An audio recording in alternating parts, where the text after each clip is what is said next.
سلام البنات، ان شاء الله تكونوا بخير. حبيت ندير لكم وصفه صيفيه هايله. نبداو على بركه الله. شوف درت هنايا شويه تاع الزيت في المقله، نديروا لها حبه تاع البصل، نخلوها تتقلى غير بشويه. هكذا نزيد لها شويه تاع الثوم مباشره، نزيد لها حبه تاع باذنجان نقطعها رقيقه.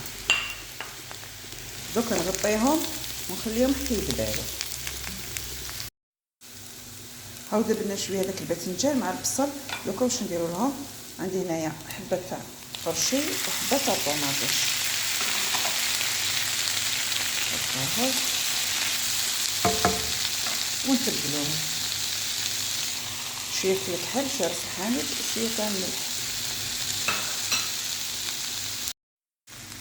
هاي التكتوكه تاعنا طابت، نحوها باش نكملو الطبخه تاعنا.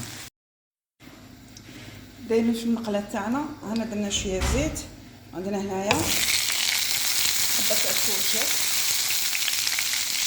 بيان سور قبلناها، درنا شويه الكحل وشويه تاع الملح. هكذا كي طابت الكوجات تاعنا نعاود نرجعو ديك التكتوكه فوقها. اخيرا البيض من الفوق.